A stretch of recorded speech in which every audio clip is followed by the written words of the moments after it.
Meta stock is one of the cheapest Mag 7 stocks to buy, and I think there's an opportunity right now.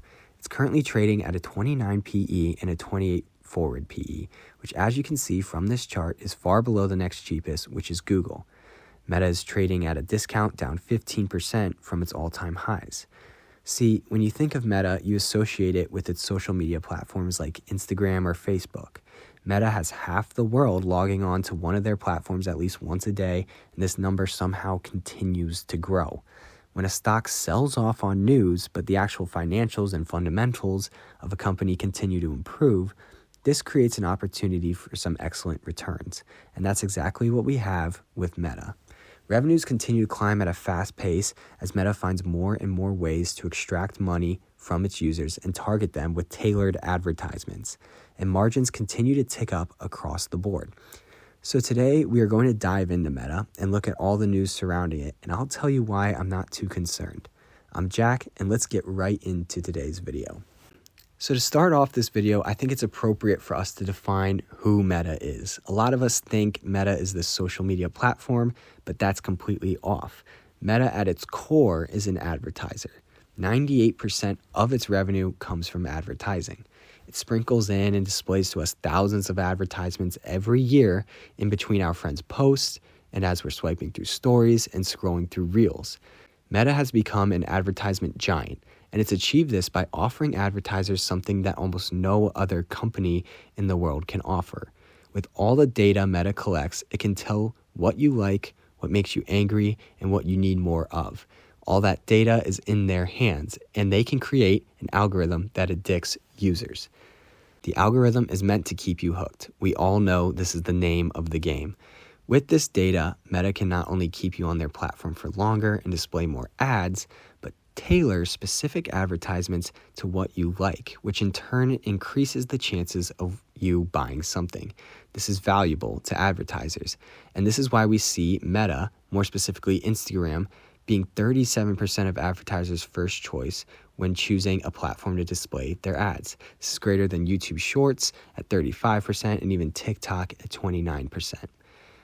At the end of the day, investors in Meta want to see their ad business continue to improve. After all, it makes up 98% of revenue. Investors want Meta to gain market share, increase retention, and create more specific ad targeting strategies. This was one of the main concerns when Meta sold off in 2022 to around $90 a share. Investors were worried that the new player in the market, TikTok, was going to take ad market share with their short-form video style, and that results were showing they were. TikTok had first movers advantage and took Meta and Google by surprise.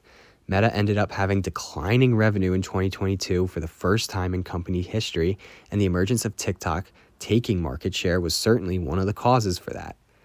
On top of that, we also had an ugly macroeconomic picture in 2022 with sky-high inflation and 2 straight quarters of negative GDP growth, which is technically a recession.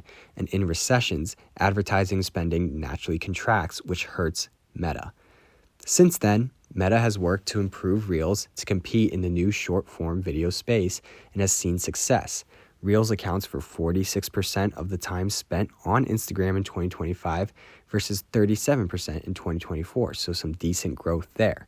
And advertisers are now choosing Reels as the preferred format to display ads, with more than half of all ads on Instagram being displayed in Reels format. So after being punched in the face, Meta has responded nicely to the move from TikTok and YouTube, but still has some work to do. People spend 80 minutes a day on TikTok and YouTube versus Reels at only 55 minutes. Not to mention, TikTok has cheaper advertising costs, which has become attractive to small businesses and is slowly becoming the preferred way to advertise for companies on a budget. The short-form video space is extremely competitive, but I have a hard time believing it will be a winner-take-all market. Reels has become a legitimate player in this market, and I expect Meta to continue to improve Reels to become more and more effective. Meta's management team knows that this short-form video format is the new norm, and finding ways to draw people in and keep them hooked is paramount for them to be able to display as many ads as they can and compete with YouTube and TikTok. But the battle for people's time is already causing some major drawbacks for these social media giants. See, Australia has already said they are going to ban social media apps for users under the age of 16. This law went into effect in December of 2025. Australia put this in place to curb addiction, which the dark truth is that is exactly the goal of these companies, and to prevent children from seeing harmful content online. Other major markets like the UK and France are considering similar legislature, so this has created a bit of a movement. But this is a ban on all forms of social media. So Snapchat, TikTok, YouTube, Instagram, Reddit, all of them are all being affected by this move. This is not just a Meta-specific issue. So countries are pushing back on these social media giants, but the situation isn't all bad for Meta. See, TikTok and Snapchat are built and designed for adolescents. Snap and TikTok rely on keeping this age group in their pipeline. Meta, on the other hand, has its strongest monetization in the 25 to 44 age group. Losing teens hurts absolutely for Meta, but this isn't their strongest group. So these bans aren't about market share. They remove an entire age group, so everyone is equally losing that. The difference is which platforms rely on teens for revenue today versus future users. And this is why I'm not too concerned about this for Meta. I think this hurts their competitors like Snapchat and TikTok more than them. The next point of concern that could stunt Meta's ad growth is legal drama. News came out that the EU has created the Digital Markets Act, which is aimed to prevent large platforms like Meta, Google, and Amazon from abusing their market power. This act targets the gatekeepers of digital advertising and requires these platforms to stop their unfair practices, such as favoring their own services or misusing data. Essentially, the new rules will be users have to consent and be given a clear choice. This will obviously be another bump in the road for Meta as it tries to optimize its ad business, but this isn't a new thing for these social media giants. Meta, Google, TikTok, Amazon, and others have already faced fines and have been forced to comply with new rules time and time again. Meta had to pay $1.5 billion in legal settlements in 2024. And you think of Google last year in 2025, they were the face of legal disputes as they came under fire for their monopolistic business and was almost forced to sell off Chrome. They also had to cough up $1.3 billion in a privacy settlement with the state of Texas. Big tech companies know they are easy targets for litigation. They factor in future legal disputes as they forecast into the future. This is the cost of being a high-moat, dominant business, and I'll gladly invest in companies that are monopolistic. So Meta is definitely not exempt from the legal and social scrutiny, but as we know, this is not the primary driver for Meta's depressed stock price. It's actually pretty quiet compared to the biggest reason. And that reason is Meta's stock has sold off due to AI CapEx spend. Zuckerberg and Meta have been aggressively pushing for Meta's evolution in the AI space. They have been poaching the top AI employees from companies like OpenAI, Google, and Apple, as well as spending a massive $62.7 billion in CapEx in the trailing 12 months. For reference, in 2024, they spent only $37.2 billion. And management isn't backing down, as Meta came out and said that they expect to spend another $100 billion in CapEx in 2026. Is this reckless? Is Meta feeding into the hype? Or is Meta going all in? Is this the right strategy in a world moving towards artificial intelligence? These are the questions that investors have been struggling to answer over the past 6 months or so, and the reason the stock has sold off. This increase in CapEx spend is kind of giving deja vu of that rough 2022 year where Meta ramped up spending for the metaverse. The metaverse caused spending to increase by 66%, and as of now, CapEx increase between 2024 and 2025 has been 68%, so very similar in that respect. And the reasoning for the spend is similar as well. Zuckerberg thought the future was going to be VR, and he spent a lot to build out these metaverse headsets. Apple was doing the same thing at the time, and these companies wanted to become the face of a market that never really ended up panning out. Now, the promise is AI build-out. And that Meta requires this capacity for long-term success. And I think this promise is more reasonable than the one compared to the metaverse. It seems like AI and all the inputs and ripple effects it will cause will be and already is bigger than the metaverse will ever be. This ramp up in spending is no doubt aggressive, but I don't think it's reckless. Meta is a tech giant, and it would be extremely difficult for them to put themselves into the deep end of the pool. Even with the metaverse and the failed experiment there, the financials took a dip for a year and then rebounded. Since that point, the stock has returned over 500%, and revenues have clipped between 15 to 22% year after year. Even margins have expanded and continued to grow. So even an absolute blunder has just looked like a blip on the radar for Meta.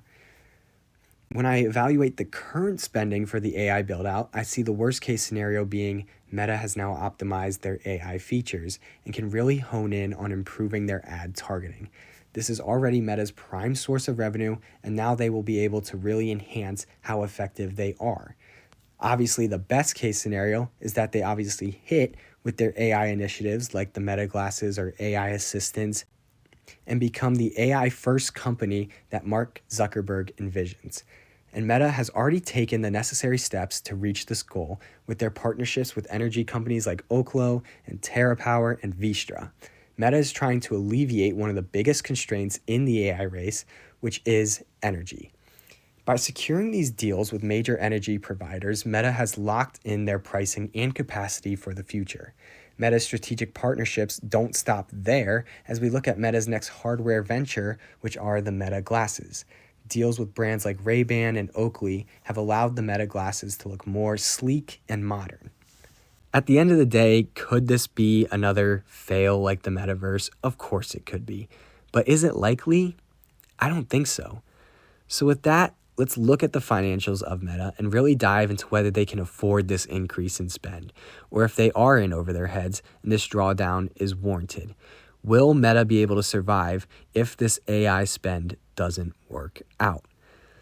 Starting at the top with revenues, we know that they are driven almost entirely by advertisements, as we stated before. Meta, in its current state, is an advertiser through and through. We see revenue is growing in the low 20% growth rate, which is extremely strong, especially for a company as big as Meta. Advertisers like to advertise on Meta's platforms due to their ability to target users. Meta has the data accessible to them, and I think their investment into AI will certainly help to only improve their current targeting strategy. As we mentioned before, litigation is always going to be a threat to how Meta does business, but it always has been, and Meta continues to print cash. With the current AI ventures that Meta has in the pipeline, we could see future growth paths for revenue, but for now, it's all from advertising, and that business is doing pretty well. Until Meta grows their ventures, I'm just going to look at them as an advertising business. Now, jumping to cost of revenue, we can see that it's steadily growing. Each year, it's taking up more and more of a percentage of revenue. Over the trailing 12 months, cost of revenue has represented 5.5% of revenue, and in 2024, it was 5.45% of revenue.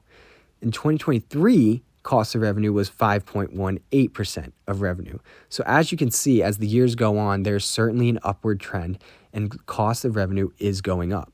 But it's not growing absurdly fast, and it's a very minuscule point when you are talking about a high-margin business like Meta. When we evaluate those gross margins, we can see that Meta boasts an impressive 82% gross margin, and this has just continued to grow throughout the years. So I'm not really too concerned about the increase in cost of revenue spend. Meta is an extremely profitable business, and the 80 to 82% gross margins are extremely strong. So I'm really happy to see this for Meta. Next, we dive into their expenses, where we see their SG&A remaining pretty consistent at around $22 billion a year, but the real spend comes from R&D, research and development, as Meta is spending $52 billion in the trailing 12 months. Once again, the uptick in research and development expense is aggressive, especially when you consider the fact that it was only $18 billion just 5 years ago in 2020. Just like Netflix in my last video, when you operate in a highly competitive environment like Meta does with all the advertisers, I like to see spending in R&D. Innovation and finding new ways to expand your moat is key for businesses that operate in the tech and entertainment space. It's no secret that YouTube and TikTok and Snapchat are all trying to take Meta's lunch. All these social media companies are constantly innovating to try and monopolize more of our time. That's why the increase in R&D expense, once again, does not concern me, especially when you factor in their operating income, as it continues to improve to now $80.7 billion, and their operating margin is at 42.6%. Year over year since 2022, Meta has once again shown that they can improve margins and manage their capital effectively. I now want to jump to the tax section on the income statement to highlight this $25 billion income tax expense charge. Because newsflash, the trailing 12-month net income figure of $58.5 billion is appearing lower than its tax expense is a one-time charge as a result of the big, beautiful bill. So this isn't a red flag or something that will be reoccurring, but this year it's going to make net income look lower than it actually is. But once again, even with the $25 billion tax charge, net income is continuing to grow, and Meta just has a stellar financial statement. You can even see that Meta is religiously buying back shares and doing it at the right times, which is when the stock is cheap.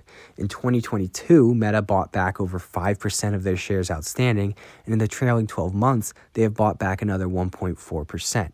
As a result, Meta is improving existing shareholders' slice of the pie because there are less shares outstanding, and by purchasing more of their stock when the price is depressed, has allowed Meta to make excellent returns on their investment back into themselves. So all in all, this income statement looks pretty good. Revenues are growing at a strong rate, especially when you consider that they're a multi-trillion-dollar company. Margins are expanding, and management is making a lot of smart moves across the board.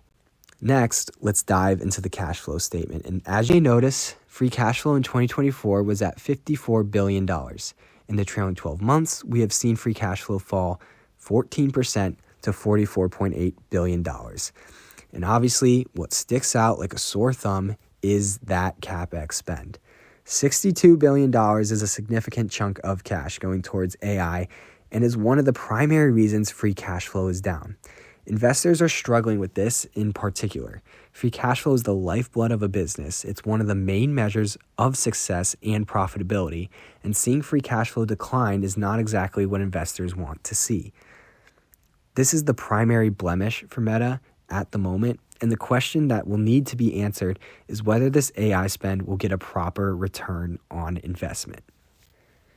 For all these big companies that are spending cash on AI, it's about showing up time now, showing that return on investment. And as you can see, you can determine how well a company invests back into their business by looking at their ROIC, or return on invested capital. High quality companies are able to get ROICs of about 15% or more, market beating averages.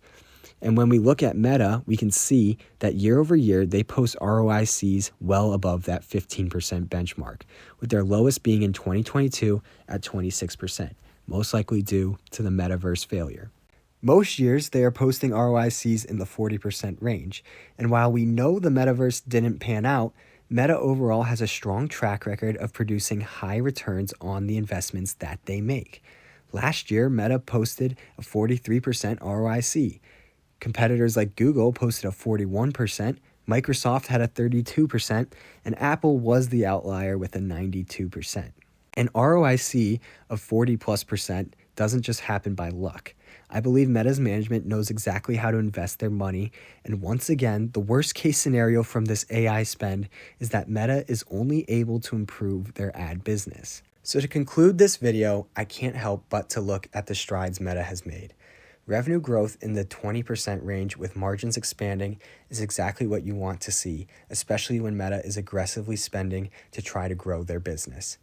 Meta is making a conscious effort to use AI to optimize their advertising strategy across their family of apps and continue to find new revenue streams that could boost revenues in the future. 3.5 billion people log into their family of apps on the daily, which has made Meta's product one of the most recognizable brands.